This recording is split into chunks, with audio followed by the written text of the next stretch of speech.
ناظرین، وہی ہوا جس کی ہم نے پریڈکشن کی تھی، یعنی اسحاق صاحب اپنی بیٹی نازو کی اصلیت جاننے کے بعد یہ دکھ برداشت نہیں کر پاتے اور اس دنیا سے ہی رخصت ہو جاتے ہیں۔ لیکن نازو نے نہ پہلے کبھی اپنی غلطی تسلیم کی تھی اور نہ اب اپنی غلطی ماننے کو تیار ہے۔ اپنے باپ کی موت کی ذمہ داری پرویز کے سر ڈالنے کی کوشش کرتی ہے، لیکن پرویز بھی خالی ہاتھ نہیں آیا، بلکہ پورے ثبوتوں کے ساتھ نازو کے گھر آیا ہے اور سب کے سامنے اس کا اصل چہرہ دکھانا چاہتا ہے، جس کے بعد نازو کے بھائیوں کو بھی پتہ چل جائے گا کہ ہمارے باپ کی موت کا ذمہ دار کوئی اور نہیں بلکہ ان کی اپنی لاڈلی بیٹی نازو ہے۔ اور ادھر نازو کی ماں یعنی صباحت بیگم اپنے شوہر کو کھو دینے کے بعد جیسے نیم پاگل ہو جاتی ہے۔ بیوہ ہو جانے کا دکھ جیسے ناقابل برداشت ہو جاتا ہے، خود سے بار بار ہم کلامی کرتے ہوئے کہتی ہے، کیا میرا شوہر سچ میں چلا گیا؟ کیا میں بیوہ ہو گئی؟ کیا میری زندگی سے سب ختم ہو گیا؟ ایسے میں ابرش کی ماں ہی انہیں سنبھالتی ہے اور انہیں کمرے میں جانے کا کہتی ہے، کیونکہ جنازہ اٹھانے کے لیے مرد آنے والے ہیں اور وہ عدت میں ہیں۔ اور جنازہ اٹھانے کا سین تو اس قدر ایموشنل تھا جب نازو جنازہ اٹھانے سے روک دیتی ہے اور سب کو چیخ چیخ کر کہتی ہے کہ میں اپنے ابا جی کو کہیں نہیں جانے دوں گی۔ ادھر پرویز، جسے اپنی بہن آسیہ کا پتہ چل گیا ہے اور وہ جب اسے ملنے جاتا ہے اسے گلے سے لگاتا ہے اور اپنے ساتھ اپنے گھر لے کے آتا ہے، اور واپس آ کر اسے اطلاع ملتی ہے کہ مریم اپنے سسرال گئی ہے، تو وہ مریم کے پیچھے یہیں پہنچ جاتا ہے۔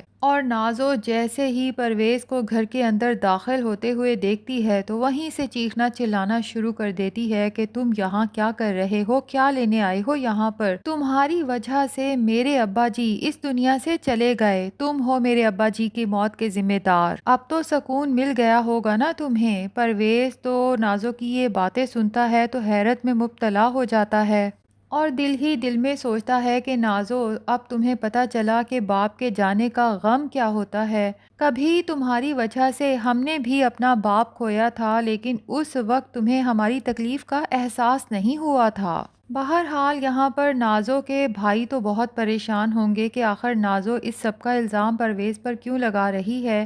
نازو اپنے تو جرم چھپا لے گی، لیکن اپنے بھائیوں کو بتائے گی کہ ہمارے ابا جی کی موت کے ذمہ دار یہی پرویز اور مریم ہیں، اور پھر عمر سے کہے گی کہ آپ ابھی کے ابھی مریم کو طلاق دیں، کیونکہ میں نہیں چاہتی کہ اب وہ دوبارہ اس گھر میں داخل ہو۔ اسی دوران میں روحان گھر میں داخل ہوگا تو نازو اسے کہے گی کہ تم یہاں پر کیا لینے آئے ہو؟ جب میں نے تمہیں ایک دفعہ کہہ دیا کہ مجھے تم سے طلاق چاہیے، میں یہ رشتہ رکھنا نہیں چاہتی، تو تمہارا میرے کسی غم یا خوشی میں آنا نہیں بنتا۔ لیکن روحان بھی چپ نہیں رہے گا، بلکہ وہ نازو کے بھائیوں کو ساری باتیں بتا دے گا، اور اس کے بعد پرویز کے پاس نازو کے خلاف جتنے ثبوت ہیں وہ بھی نازو کے بھائیوں کو دکھا دے گا۔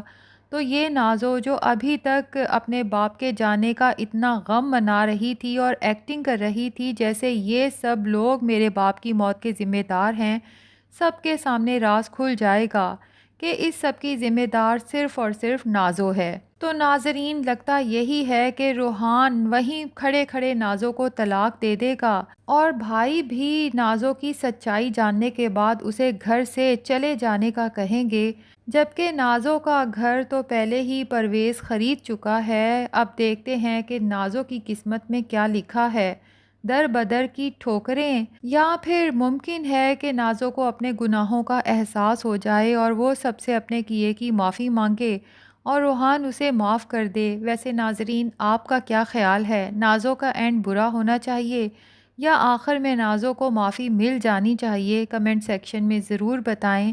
ویڈیو پسند آئی ہے تو لائک اور چینل کو سبسکرائب بھی ضرور کر دیں۔